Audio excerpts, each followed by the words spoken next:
Cancer એટલે cancel નહીં.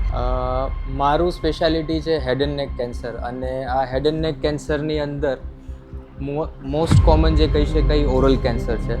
અને ઓરલ કેન્સર 100% કહી શકાય. મેક્સિમમ રાજકોટ સૌરાષ્ટ્ર ગણીએ તો તમાકુ ચાવી એટલે કે માવા ખાય છે.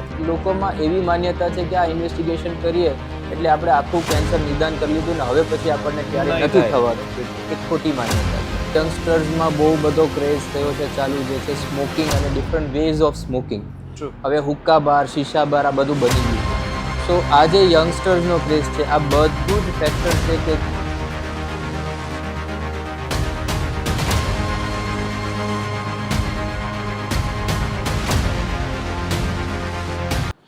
નમસ્કાર દર્શક મિત્રો, રાજકોટ મિરરમાં આપ સર્વેનું હાર્દિક સ્વાગત છે. આપને ખ્યાલ છે કે રાજકોટ મિરરના પોડકાસ્ટમાં દરેક દિવસે દરેક વખતે કોઈક નવા વિષય સાથે અમે આપની સમક્ષ પ્રસ્તુત થતા હોય છે.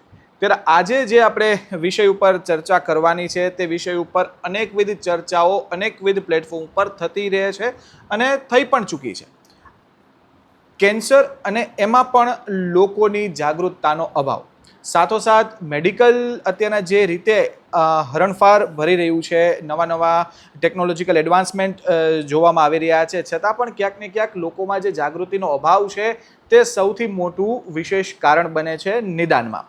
ત્યારે અત્યારના હાલ આપણી સાથે રાજકોટ મિરરના આંગણે ઝાયડસ હોસ્પિટલ અહેમદાબાદના senior onco surgeon doctor Siddharth Shah આપણી સાથે જોડાયા છે.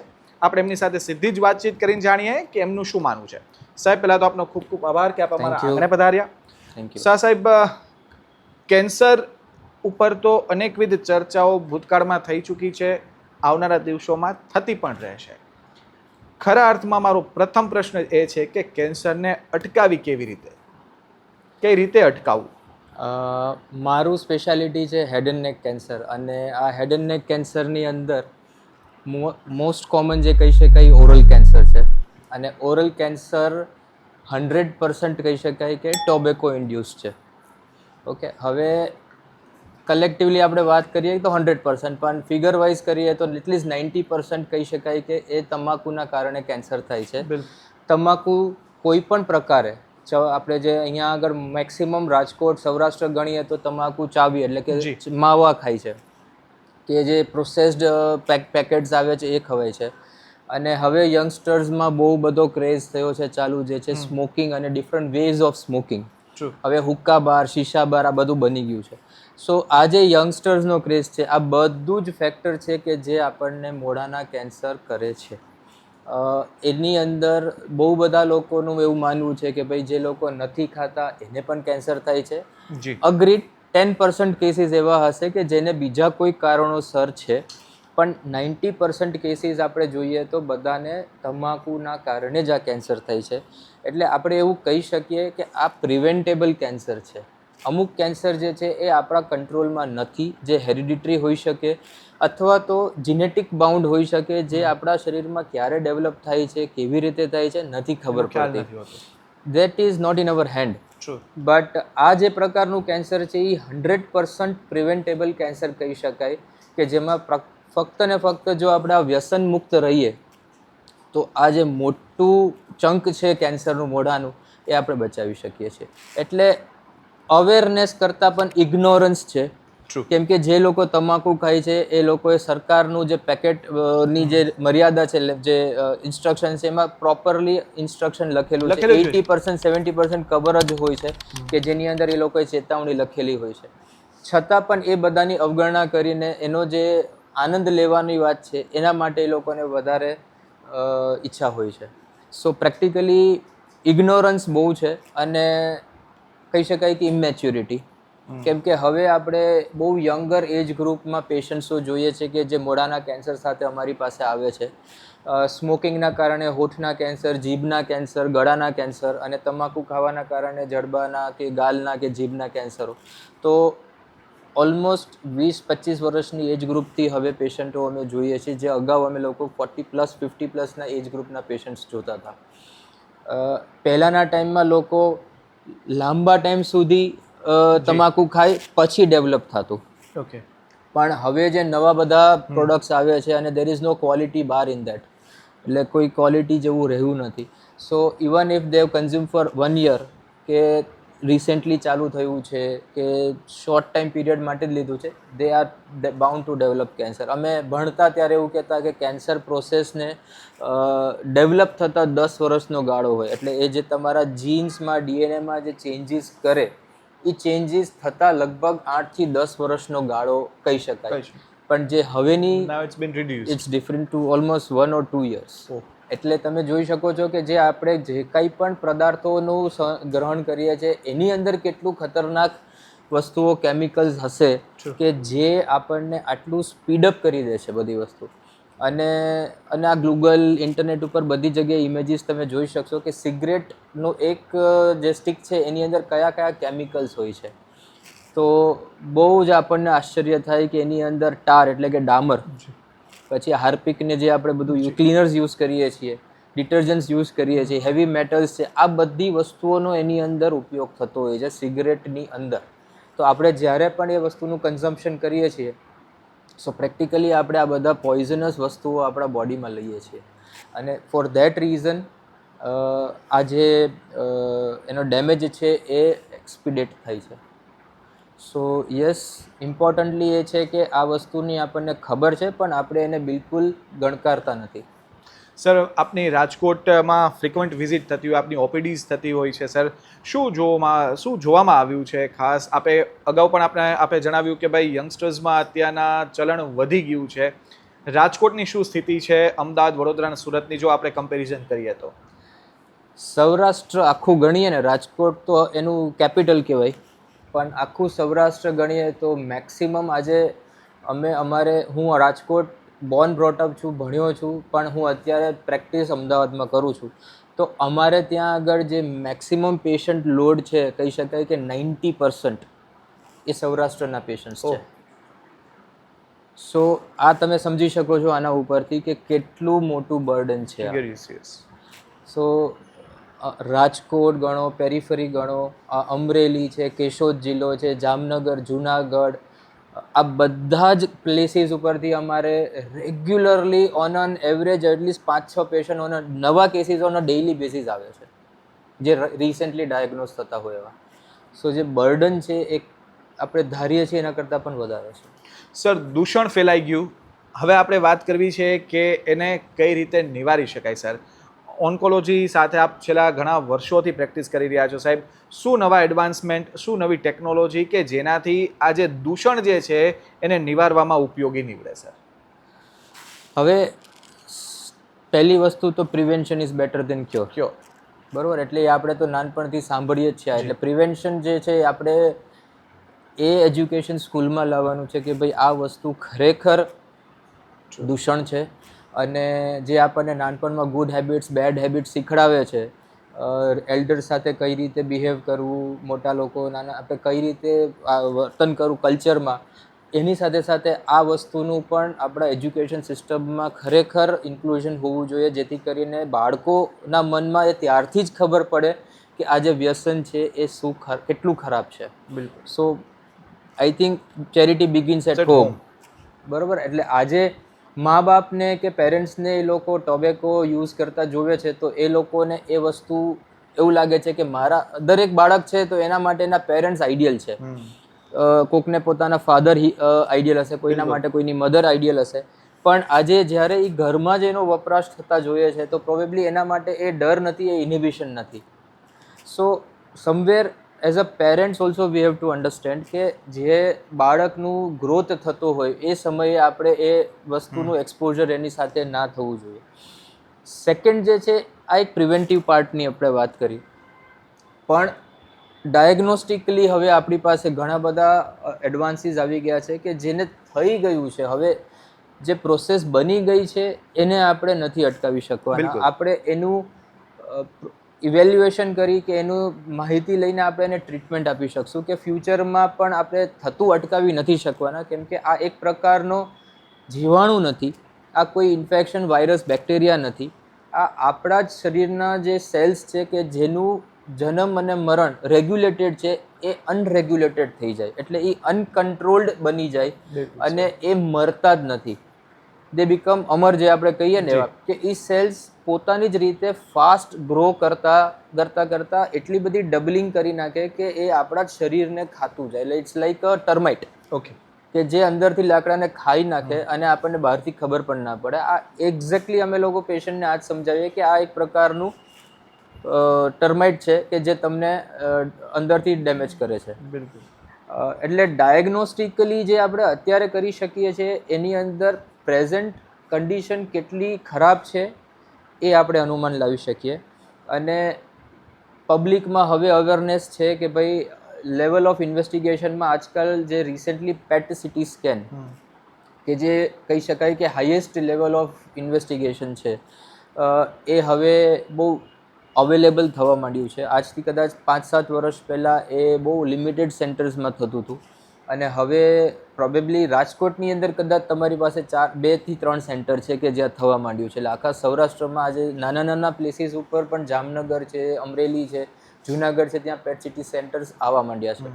સો આ એક ઇન્વેસ્ટિગેશન છે, પણ લોકોમાં એવી માન્યતા છે કે આ ઇન્વેસ્ટિગેશન કરીએ એટલે આપણે આખું કેન્સર નિદાન કરી લીધું ને હવે પછી આપણને ક્યારેય નથી થવાનું. એ ખોટી માન્યતા છે. આ આપણને પ્રેઝન્ટ સિચ્યુએશનમાં શરીરમાં કેટલું એનો પ્રભાવ છે અથવા કેટલું વધ્યું છે એ જ કહી શકે. આજની તારીખમાં શું છે, એટલે કે આજથી અગાઉ લઈને આજની ડેટ સુધીમાં આપણા શરીરમાં શું પરિસ્થિતિ છે, એના 3 મહિના પછી શું થશે એ ના કહી શકાય. એટલે સમયાંતરે જ્યારે પણ ડૉક્ટરની ગાઈડન્સ પ્રમાણે આપણે પેટ સ્કેન કરીએ તો આપણને આપણો ભૂતકાળ ક્લિયર છે એવું કહી શકાય, ભવિષ્ય નથી ક્લિયર એવું ના કહી શકાય. પણ જે એનાથી બેસ્ટ કોઈ બીજું અત્યારે આપણી પાસે ઇન્વેસ્ટિગેશન નથી, તો આપણે એ નેગેટિવ આવે તો એવું માનીએ કે આપણે 99% વી આર સેફ. સો આ ડાયગ્નોસ્ટિકની વાત થઈ. હવે ટ્રીટમેન્ટમાં, તો ટ્રીટમેન્ટમાં પણ ટેકનોલોજીકલ એડવાન્સીસ બહુ બધા આવી ગયા છે કે જેના કારણે આપણે પેશન્ટની રિકવરી બહુ સ્મૂધ કરી શકીએ છીએ અને ઇઝી, અને એમનું જે કહી શકાય કે પોસ્ટ સર્જરી રિકવરી અને એમની લાઈફસ્ટાઈલ જે છે આપણે ઓલમોસ્ટ એમને બેક ટુ નોર્મલ લાવી શકીએ છીએ. અને આની અંદર મેઇન પાર્ટ ભજવે છે પ્લાસ્ટિક સર્જરી. ઓકે, એટલે જે રિકન્સ્ટ્રક્શન થાય છે, કે જે પ્લાસ્ટિક સર્જરીનો પાર્ટ જે સર્જરીમાં છે એના થકી આપણે પ્રયત્ન કરીએ છીએ કે એઝ અ પેશન્ટ એ cosmetically as well as functionally પણ રિકવર થાય. એટલે આ જે જડબાના કેન્સર જ્યારે થાય છે ત્યારે આપણે જોઈએ અહીંયા ઘણા બધા લોકોને ખાડો હોય, જડબું કાઢી નાખ્યું હોય તો એકદમ બેસી જાય.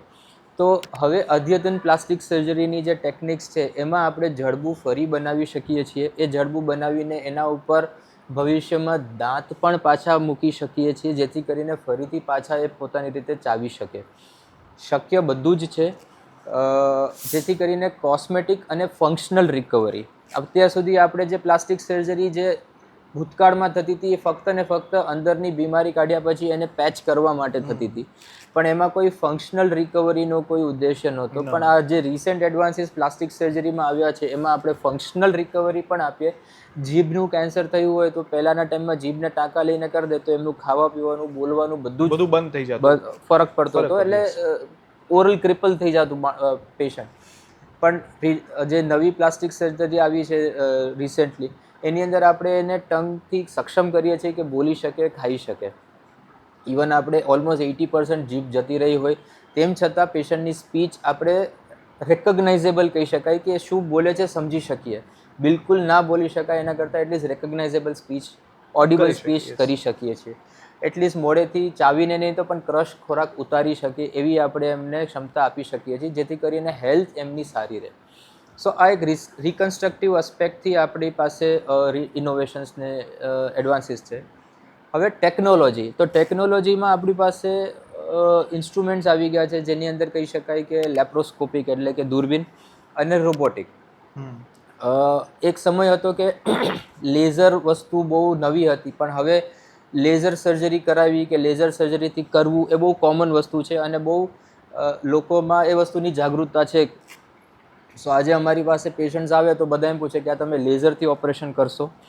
દે ડોન્ટ નો કે લેઝરનો ઉપયોગ શું છે, શેના માટે કરવાનો, પણ માઇન્ડસેટ એવું છે કે લેઝરથી સર્જરી કરીએ એટલે કેન્સર મટી જાય અને કાયમ માટે ક્યોર થઈ જાય એટલે ફરી ના આવે. સો આ એક માઇન્ડસેટ એમનામાં છે કે લેઝરથી કરો કે નહીં, બરાબર. પણ વસ્તુ એ છે કે ટેકનોલોજી છે, પણ એનો શું ઉપયોગ છે, ક્યાં ઉપયોગ છે, એ વ્યવસ્થિત સમજવાની જરૂર છે. રોબોટિક સર્જરી આવી ગઈ છે હવે. આપણે બહુ બધી જગ્યાએ, ઇવન ગુજરાતની અંદર મલ્ટિપલ લોકેશન્સ ઉપર આપણને રોબોટ્સ જે સર્જરી માટે વપરાય છે એ ઇન્સ્ટોલેશન જોવા મળે છે. પણ રોબોટિકથી સર્જરી કરીએ એટલે ફરીથી એ જ કે રોબોટે સર્જરી કરી છે એટલે કે રોબોટ થકી સર્જરી થઈ છે, મતલબ કે કેન્સર ક્લિયરન્સ વધારે સારું અથવા તો ભવિષ્યમાં આપણને કંઈ તકલીફ ન થાય, આ બધું મિથ છે. આ બધી જ ટેકનોલોજી પ્રોસિજરને અને રિકવરીને સ્મૂધ અને વધારે પ્રિસાઇઝ બનાવવા માટેની છે. આજે હું અત્યારે રાજકોટ આવતો હતો ત્યારે આપણા જુબેલી ગાર્ડન પાસે એક ઓર્થોપેડિકની હોસ્પિટલ છે, ત્યાં આગળ મેં જોયું માકો રોબોટ, એટલે કે ઓર્થોપેડિક સર્જન જે ની રિપ્લેસમેન્ટ ને એ લોકો કરે, એ લોકો પણ રોબોટ્સ યુઝ કરે છે. તો આ જે રોબોટ્સ છે એ પોતે જાતે કશું જ નથી કરતા, they are driven by they are slave અને વી આર ધ માસ્ટર્સ. એટલે અમે જે મુવમેન્ટ કરીએ એ જ એ ઇન્સ્ટ્રુમેન્ટ ઉપર રેપ્લિકેટ થાય, અને એ જ મુવમેન્ટ્સ પણ મારે એઝ અ હ્યુમન બિંગ અને એજ ફેક્ટર ઘણી બધી વખત ટ્રેમર્સ આવી શકે, એ ટ્રેમર્સ એ નલિફાઈ કરી દે. એટલે જે પ્રિસિઝન આવવું જોઈએ, પ્રિસિઝન વધી જાય. બરાબર. મેઝરમેન્ટ્સ જે લેવા છે એ મેઝરમેન્ટ્સ રોબોટ્સના જે ગેજેટ્સ છે એનાથી વધારે પ્રિસાઇઝ લઈ શકાય. સો આ જે એક કહી શકાય કે એક્સપર્ટીસ છે એમાં પ્રિસિઝન આપે છે. સો એઝ અ સિનર્જીમાં કામ થઈ શકે, જેથી કરીને પેશન્ટનું આઉટકમ વધારે સારું કરી શકાય. હવે હેડ એન્ડ નેકની અંદર રોબોટિક સર્જરીના રોલ છે પણ લિમિટેડ છે. અમુક પરિસ્થિતિમાં આપણે રોબોટિક સર્જરીથી પેશન્ટને ટ્રીટ કરી શકીએ. જ્યારે જીભની મૂળમાં કેન્સર હોય, કાકડાનું કેન્સર હોય, થાઇરોઇડનું ટ્યુમર હોય, આપણે કેન્સરની વાત નથી કરતા પણ થાઇરોઇડના ટ્યુમર્સ હોય, તો આ બધા રોબોટિક સર્જરીથી આપણે કરી શકીએ, જેથી ફાસ્ટર સર્જરી, ફાસ્ટર રિકવરી અને પ્રિસાઇઝ રિઝલ્ટ્સ મળે. પણ સાહેબ ઘણા ખરા કેસમાં એવું પણ જાણવા મળ્યું છે કે હવે ચેકો કે કોઈ એવું પાડ્યા વગર પણ હવે ઓપરેટ થાય છે, and you are very firm into it. આપની પણ એ સારી પ્રેક્ટિસ છે સાહેબ. શું કહેશો? લોકો એ પણ અત્યારના વધુ પ્રિફર કરે છે કે ભાઈ મારે કંઈ ચેકો ન પડાવવો પડે ને હું મારું ઓપરેશન થઈ જાય, સર્જરી થઈ જાય, એવું પણ ઈચ્છે છે સાહેબ. સરપ્રાઇઝિંગલી કહી શકાય કે મોઢાના કેન્સરવાળા પેશન્ટ અમારી પાસે આવીને એવું પૂછે કે આ રોબોટિક સર્જરી કરશો? ત્યારે અમારે એવું કહેવું પડે કે રોબોટિક સર્જરી કરવાથી તમારું કેન્સર મટી જશે કે ફરી થશે એવું નથી. જે સર્જરીમાં આપણે બહુ બધું વધારે ડેમેજ કરીને ઓપરેશન કરવું પડે એને પ્રિવેન્ટ કરવા માટે રોબોટિક સર્જરીનો ઉપયોગ થતો હોય છે. અને જે તમે કહ્યું કે ટાંકા વગર કે સ્કાર વગર, તો આજે મેજર એડવાન્ટેજ હેડ એન્ડ નેકની અંદર કહી શકીએ રોબોટિકનો તો છે થાઇરોઇડ સર્જરીમાં. કે જ્યારે નોર્મલી થાઇરોઇડ સર્જરી એવું જરૂરી નથી કે કેન્સર માટે જ જરૂર પડે. ઘણી વખત નોન કેન્સરસ અને 80-85% ટાઈમ્સ થાઇરોઇડના જે ટ્યુમર્સ હોય એ નોન કેન્સરસ હોય, પણ ફોર વેરિયસ રીઝન્સ કે જ્યારે એક તો કોસ્મેટિક રીઝન્સ યંગ ફિમેલ્સમાં જોયું છે અને એમને ગળામાં ગાંઠ દેખાય છે, they want to remove it so that cosmetically અને ફ્યુચર પર્સપેક્ટિવથી એમને આ વસ્તુ નડે નહીં. તો એ વખતે જ્યારે ગળામાંથી કટ મૂકીને કરવાનો હોય અને એ સાદી ગાંઠ હોય તો પ્રોબેબલી એ જે કટ છે એ લાઈફ ટાઈમ રહેવાનો છે. હા, દરેક વ્યક્તિની હિલિંગ પાવર અલગ હોય. કોઈકમાં પ્રેક્ટિકલી ખબર ના પડે કે ક્યારે ઓપરેશન કર્યું હોય એટલું સરસ હિલિંગ થાય, પણ દેર આર સર્ટન પેશન્ટ્સ કે જેની અંદર એ પરમનન્ટલી વિઝિબલ સ્કાર બની જતો હોય છે, કેમ કે ઇન્ડિવિજ્યુઅલ હિલિંગ ટેન્ડન્સી ઉપર છે. એટલે આપણો સર્જન તરીકે, ડૉક્ટર તરીકે એનો કોઈ કંટ્રોલ નથી એના ઉપર. તો એવી સિચ્યુએશનમાં આ વસ્તુ આપણે અવોઇડ કરી શકીએ છીએ. તો જે રિસેન્ટ ટેકનોલોજી આવી છે જેને કહેવાય સ્કારલેસ થાઇરોઇડ સર્જરી, અને એ સ્કારલેસ થાઇરોઇડ સર્જરીમાં આ જે કાંઈ પણ નવી ટેકનોલોજી છે, લેપ્રોસ્કોપ, રોબોટ, આના મદદથી આપણે કોઈ પણ પાર્ટ ઉપર મેજર કટ, એટલે કે શરીરની સ્કિનના એરિયામાં કોઈ પણ જગ્યાએ કટ કર્યા વગર કમ્પ્લીટ થાઇરોઇડની સેફ પ્રોસિજર જે ઓપન થાઇરોઇડ સર્જરી થાય એવી જ રીતે આપણે કરી શકીએ છીએ. પોસ્ટ સર્જરી પેશન્ટને પ્રેક્ટિકલી શરીરમાં કોઈ પણ જગ્યાએ નિશાન ના રહે કે ખબર પડે કે આ સર્જરી થઈ ગઈ એમના બોડીમાં. એટલે આ જે છે એ બહુ જ નોવેલ અને રિસેન્ટ ટેકનોલોજી છે. લોકોમાં એની અવેરનેસ ઓછી છે, અને આ જો પ્રોસિજર જેટલા લોકોએ પણ અમારી સાથે કરાવી છે એ લોકો જ્યારે અમારી સાથે કે આવું અમે ક્યારેય સાંભળ્યું જ નહોતું. સમહાવ એ અમારી પાસે ઓપિનિયન માટે આવ્યા હોય અને અમે એમને ઓપ્શન આપ્યું હોય, ત્યારે ફર્સ્ટ ટાઈમ એમને રિયલાઇઝ થાય કે આવું કંઈક છે. કન્વિન્સ કરવું ડિફિકલ્ટ થાય, કેમ કે એમને ક્યારેય બીજા કોઈ પાસે સાંભળ્યું નથી. એટલે દેર ઇઝ નો બડી કે જે એમને સપોર્ટિવલી કહી શકે, એમના ડોક્ટર્સ, ફેમિલી ફિઝિશિયન, કે ભાઈ હા આવી ટેકનિક કોઈ છે. સો બિકોઝ આ હજી એટલું બધું ફ્લરિશ નથી કે હા એટલું અવેરનેસ નથી, એટલે સ્ટીલ એટલું પિકઅપ નથી થયું. પણ ફોર્ચ્યુનેટલી ઓવર મારા 5 વર્ષના લાસ્ટ 5 યર્સના મેક્સિમમ એફર્ટ્સના કારણે we have been able to almost more than 100 patients અમે લોકોએ આ સક્સેસફુલી ટ્રીટ કર્યા છે. અને our patients are really very happy કે એમને આ વસ્તુનો એક આઈડિયા જ નહોતો, અને એનો જ્યારે એ લોકોએ ફેસ કરીને એને આગળ હવે વધ્યા છે ત્યારે રિયલાઇઝ થાય છે કે સરસ રીતે આ થઈ ગયું, કે એ લોકો જે નહીતર ઓપન કરીને કર્યું હતું એ કટ એમને આખી જિંદગી એમને રાખવો પડે. સો આ જે સ્કારલેસ ઓપ્શન છે એ એબ્સોલ્યુટલી ન્યૂ ટેકનોલોજી છે, અને ખૂબ આઈ વુડ સે કે કોસ્મેટિકલી બેનિફિશિયલ છે. બાકી સર્જરી પોઈન્ટ ઓફ વ્યૂથી જે ઓપન સર્જરીમાં થાય છે એ જ આ વસ્તુમાં થાય છે. આ સર્જરીમાં ઓછું થઈ જાય કે કોઈ પ્રકારનું ઇનકમ્પ્લીટ પ્રોસિજર થાય એવું નથી હોતું. ઇનફેક્ટ અમારું મેગ્નિફિકેશન થાય, એટલે અમે જ્યારે કરતા હોય ત્યારે અમને જે કંઈ પણ વસ્તુ છે 10 ટાઈમ્સ મોટું દેખાય, એટલે વધારે સેફ અને સિક્યોર્ડ છે. સો is it cost effective sir? I would say yes, cost effective, definitely.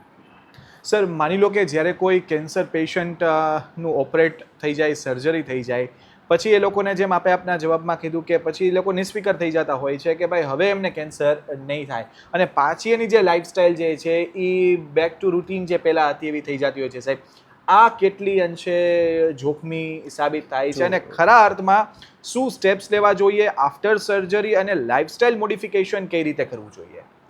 આ બહુ અગત્યનો પોઈન્ટ છે કે ઘણા બધા પેશન્ટો ટ્રીટમેન્ટ કરી લે અને આફ્ટર ફ્યુ મંથ્સ, એટલે 6-8 મહિના થાય એમને કે હવે હું બધું સારું છું, એટલે ફરીથી તમાકુનું વ્યસન ચાલુ કરી દે છે. એટલે આ એક પોઈન્ટ છે, અને જેના થકી એમને એવું થાય કે મારું કેન્સર તો મટી ગયું, હવે મને નથી થવાનું, એવું એમના માઇન્ડમાં થઈ જાય છે, અને તે ફરીથી આ તમાકુનું સેવન ચાલુ કરી દે છે, અને દેટ બિકમ્સ કે ભાઈ એમને ફરી કેન્સર થાય છે. સો પોસ્ટ સર્જરી એવું નથી કે સર્જરી કરી દીધી, ટ્રીટમેન્ટ પતી ગઈ એટલે આપણે કેન્સર મુક્ત થઈ ગયા. આપણે અત્યારે એવું કહી શકીએ કે આપણે કેન્સરને ટ્રીટમેન્ટ આપી છે, કેન્સરથી ફ્રી નથી થયા. બિલકુલ. એટલે આ કેન્સર ગમે ત્યારે પાછું આવી શકે છે, અને આ જે છે એનું અમે કહીએ કે 2 થી 3 વર્ષમાં મેક્સિમમ સ્કોપ હોય કે એ રિટર્ન થાય. ઓકે.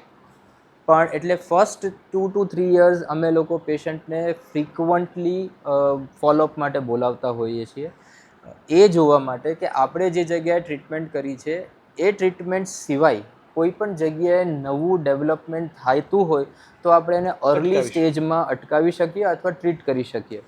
કેમ કે જ્યારે પેશન્ટ અમારી પાસે આવે છે ત્યારે 80% of the times they are in 3rd or 4th stage. Okay. એટલે આપણે દરેક કેન્સરના જે સ્ટેજીસ છે એ સ્ટેજીસ એટલા માટે બનાવવામાં આવ્યા છે ટુ ગ્રેડ કે કયા પ્રકારનું કેન્સરના રિઝલ્ટ સારા આવે ને કયા પ્રકારના કેન્સરના રિઝલ્ટ ખરાબ આવે. તો આપણને લોજિકલી એવું વિચારીએ કે કોઈક સાંભળે કે સ્ટેજ 4, ઓહો સ્ટેજ 4 આવી ગયું મતલબ કે હવે ખલાસ. તો એ સ્ટેજ 4માં જ્યારે ડાયગ્નોઝ થાય છે, નેચરલી એ લોકોનું આઉટકમ સ્ટેજ 1 કરતાં ખરાબ રહેવાનું. But obvious sir. તો જ્યારે પણ આપણે એને અર્લી સ્ટેજમાં ડાયગ્નોઝ અથવા તો ટ્રીટ કરીએ તો આપણે એમનું જે આઉટકમ છે એ જાળવી રાખી શકીએ છીએ, આપણે એમને રિસ્ક અટકાવી શકીએ છીએ. સો કેમ કે અગાઉ તમાકુનું સેવન કર્યું હોય છે લાંબા ટાઈમ સુધી, તો મોઢાની અલગ અલગ જગ્યાએ કેન્સર રૂપી ચામડીઓ બની ગઈ અથવા ચેન્જીસ બની ગયા હોય, એને અમે અમારા મેડિકલ ટર્મિનોલોજીમાં ફિલ્ડ કેન્સરાઇઝેશન કહીએ, કે આપણને એક કેન્સર ચેન્જીસ અલગ અલગ જગ્યાએ છે જે આપણે નરી આંખે ના જોઈ શકીએ અથવા કોઈ પણ ઇવેલ્યુએશન, ઇન્વેસ્ટિગેશન કે દૂરબીનથી આપણે એને પકડી ના શકીએ. એ આગળ જતાં કોઈ પણ પ્રકારના ઇરિટેશનના કારણે, એટલે કે જ્યારે પેશન્ટ ટ્રીટમેન્ટ કરી લે છે પછી જ્યારે રૂટીન લાઈફમાં આવી જાય એ સમયે એમના કોઈ પણ આદતોના કારણે, એટલે જે લોકો બહુ જ તીખું ખાવાના આદી હોય, ટ્રીટમેન્ટ પછીની વાત કરું છું, મોઢાની સાર સંભાળ ચોખ્ખું ના રાખી શકે અને મેક્સિમમ આપણા જે ટોબેકો ચુવર્સ હોય એનું મોઢું ઓછું ખુલતું હોય, એટલે ઓપરેશન ટ્રીટમેન્ટ થઈ ગઈ પણ મોઢું ચોખ્ખું ના રાખી શકે તો અંદર ઇન્ફેક્શન્સ થાય, ફંગલ ઇન્ફેક્શન, એ આપણને એ જે ચામડી ખરાબ છે એને ડેવલપ કરે કેન્સરમાં. દાંત હોય જે આપણે તમાકુ ખાધેલા, સોપારી ખાધેલી છે તો એ શાર્પ એજીસ હોય, તો એ કોઈ બીજી ચામડી કે ધાર ઉપર ઘસાયા રાખે તો નવું કેન્સર ત્યાં કરી શકે, કેમ કે ઓલરેડી એ કેન્સર રૂપી થઈ ગઈ છે અને સાથે સાથે ફરી કોઈ પ્રકારનું હેબિટ ચાલુ કરી દે. તો આ બધા જે છે એ બધા સ્ટિમ્યુલેશન્સ છે. એ સ્ટિમ્યુલેશન્સ જો ફરી થાય તો નવી જગ્યાએ કેન્સર થઈ શકે. સો એ નવી ડેવલપમેન્ટને આપણે મોનિટર કરવા માટે કે અર્લી ઇન્ટરવેન્શન કરવા માટે આપણે રેગ્યુલર બેઝિસ ઉપર પેશન્ટને ફોલોઅપમાં બોલાવીએ. પેશન્ટ્સને એવું લાગે કે અમે શું કામ બોલાવીએ છીએ, અમને બધું સારું છે તો, પણ બેઝિક રીઝન આ છે કે આપણે નવી જગ્યાએ થતું હોય તો પેશન્ટ કરતાં ડૉક્ટરને જલ્દી ખબર પડશે કે ભાઈ આ જગ્યાએ થોડુંક વધારે સાવચેતી રાખવાની જરૂર છે, કે આને ઓબ્ઝર્વ કરવાની જરૂર છે. તો ઘણી વખત અમે ઇનિશિયલી એમને થોડીક મેડિકલ મેનેજમેન્ટ આપીએ અને ફ્રિકવન્ટલી બોલાવીએ કે 15 દિવસે આવી જાઓ કે મહિને આવી જાઓ, કેમ કે મને અહીંયા આગળ થોડોક ડાઉટ લાગે છે. તો એ વસ્તુ આપણે અર્લી પકડી શકીએ, એટલે ફોલોઅપ બહુ જરૂરી છે. થર્ડ ઇમ્પોર્ટન્ટ વસ્તુ છે એમનું હાઇજીન, એટલે મોઢાની સાર સંભાળ. મોઢાની સાર સંભાળમાં પ્રેક્ટિકલી એવો ટ્રેન્ડ છે કે બધા એક સમયે ઓપરેશન પછી માઉથ વોશ યુઝ કરતા હોય અને જેનાથી માઉથ ફ્રેશનેસ ઇફેક્ટ આવે, એટલે લોકો એ જ વસ્તુ કાયમ માટે ચાલુ રાખે. હવે એ થોડું નુકસાન કરે છે, કેમ કે તમે કન્ટિન્યુઅસ માઉથ વોશ યુઝ કરો તો તમારા નોર્મલ બેક્ટેરિયા માઉથના છે એને તમે ડેમેજ કરો છો, એની સામે ફંગસનો ગ્રોથ થાય અને એ ફંગસના કારણે કેન્સર ઉથલો મારે. એટલે નેચરલી અમે બધા પેશન્ટોને અમારા જ ઇન્સ્ટ્રક્શન એવા હોય કે આ રિકવરી પૂરતું four 1 or 2 weeks or 3 weeks, જ્યાં સુધી તમે ઓરલ હાઇજીન મેન્ટેન નથી કરતા થતા, બ્રશિંગ ને બધું, ત્યાં સુધી વાપરો. પછી સિમ્પલ આપણા ઘરે સાદું પાણી, મીઠું ને ખારો, સોડા, એનાથી કોગળા કરો તો અંદર જે ખોરાક છે એ ક્યાંય ફસાયેલો ના રહે અને એ ક્લીન થઈ જાય તો આપણને કોઈ સેકન્ડરી ઇન્ફેક્શન ના થાય. એટલે ઓરલ હાઇજીન મેન્ટેન કરે એ બહુ જરૂરી છે અને એ લાઈફ ટાઈમ આપણે આ વસ્તુ કેરફુલ રહેવાની જરૂર છે. ફોર્થ ઇમ્પોર્ટન્ટ છે ન્યુટ્રિશન, એટલે કે એ પોતાના હેલ્થને કેવી રીતે ઇમ્પ્રૂવ કરે છે. આજે આપણે કોઈ પણ સ્ટ્રક્ચર, બિલ્ડિંગ સ્ટ્રક્ચર ઊભું કરવું હોય તો એની અંદર અમુક રો મટીરિયલ્સ છે કે જે જરૂર છે ત્યારે જ સ્ટ્રક્ચર ઊભું થશે.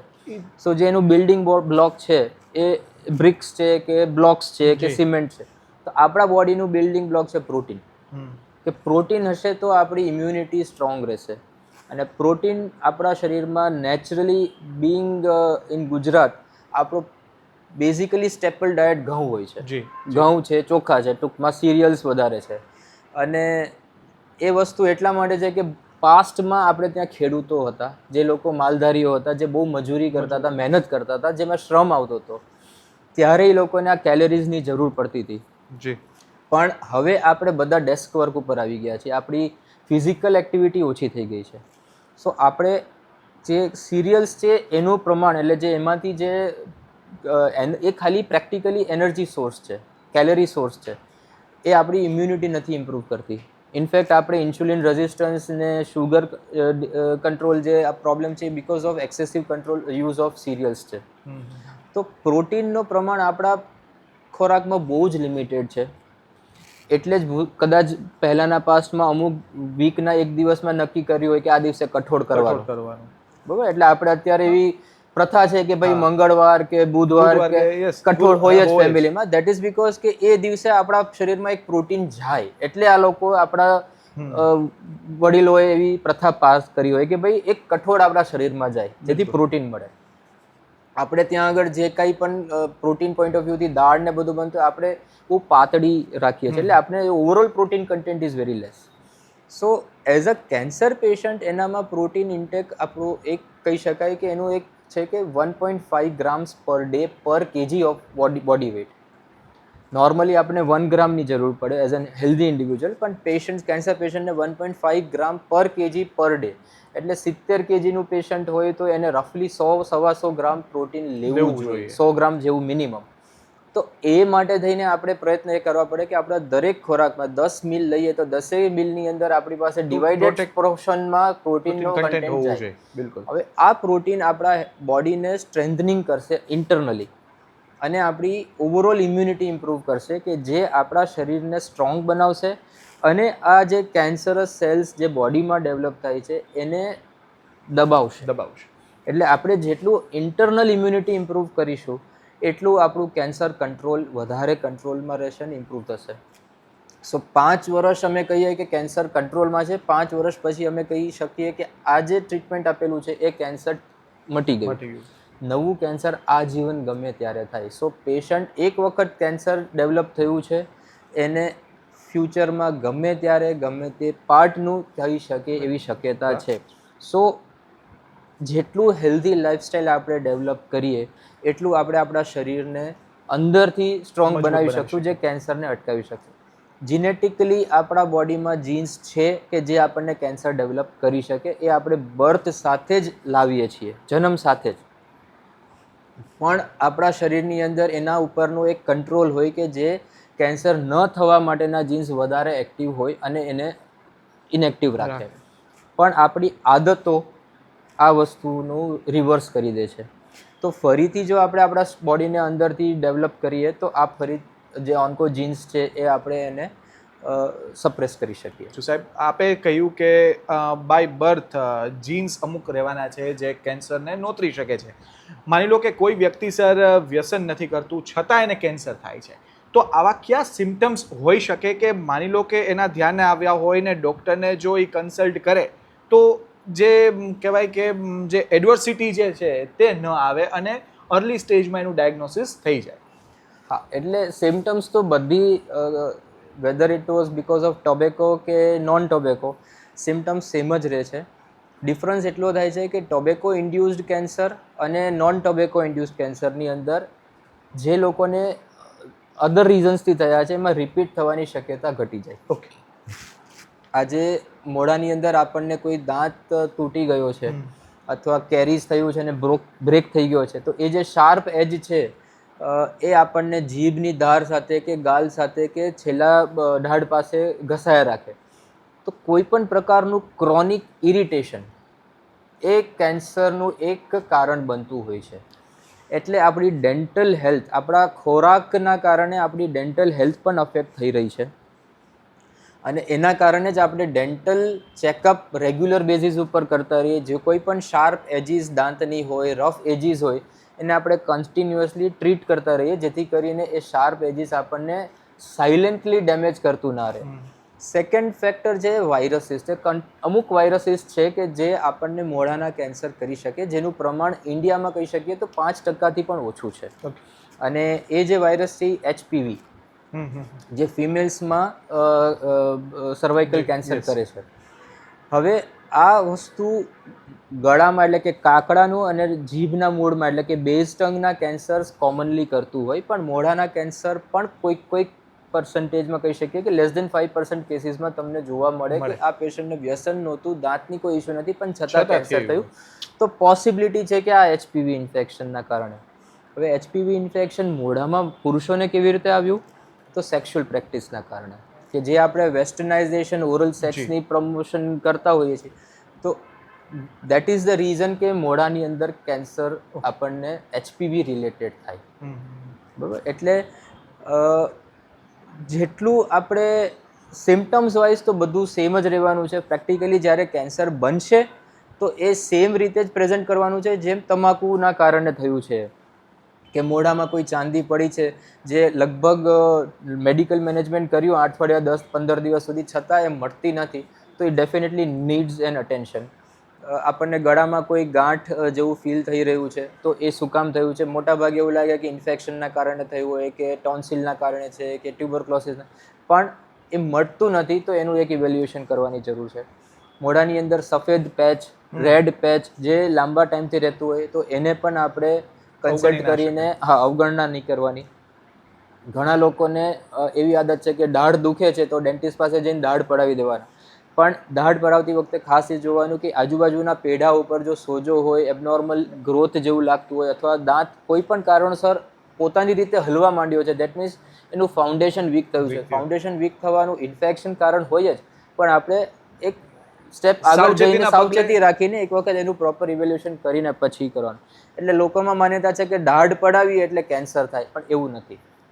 સો symptom wise they remain same, but જેટલું પણ આપણે કાળજી રાખીએ, સાવચેતી રાખીએ, પ્રોબેબલી આપણે એને વહેલું નિદાન કરી શકીએ. So your final message to the viewers of Rajkot Mirror, ખાસ even Rajkotians too. Hello friends, life is precious. આપણી જીવન આપણું બહુ જ અમૂલ્ય છે. એને સારી રીતે માણો, મજા કરો, પણ જાતે હાથે ચાલીને આપણે એને ડેમેજ ના કરીએ અથવા કે એને આપણે નુકસાન ના પહોંચાડીએ.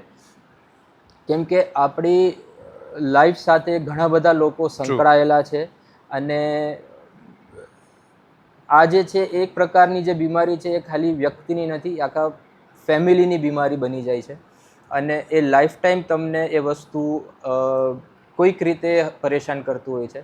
સો મજા છે પણ એની સજા બહુ જ છે. એટલે જેટલું તમે પોતાની જાતને આનાથી દૂર રાખી શકો એટલું it's a healthy life. Sir, thank you very much કે આપે આપનો કિંમતી સમય ફાળવ્યો અને અમારા આંગણે આપ પધાર્યા. આપનો ખૂબ ખૂબ આભાર. Thank you. મિત્રો, ડૉક્ટરે ખૂબ સારી વાત કરી કે જેટલી મજા છે સામે એટલી સજા ભોગવવી પડે જો યોગ્ય રીતે કરવામાં આવી ના હોય. અને પહેલાં પણ કહેવામાં આવતું કે કેન્સર એટલે કેન્સર નહીં. એ વાત હવે 100% સાચી છે, કારણ કે ટેકનોલોજીકલ એડવાન્સમેન્ટ ઘણા ખરા આવી ગયા છે, નવા રિસર્ચિસ થઈ રહ્યા છે, પરંતુ જરૂર એ છે કે આપણે આપણી લાઈફસ્ટાઈલને કઈ રીતે જીવીએ છીએ, કઈ રીતે હેલ્ધી લાઈફસ્ટાઈલમાં આપણે આગળ વધીએ છીએ. જો આ કરશું તો કેન્સરથી આપણે બચી શકીશું.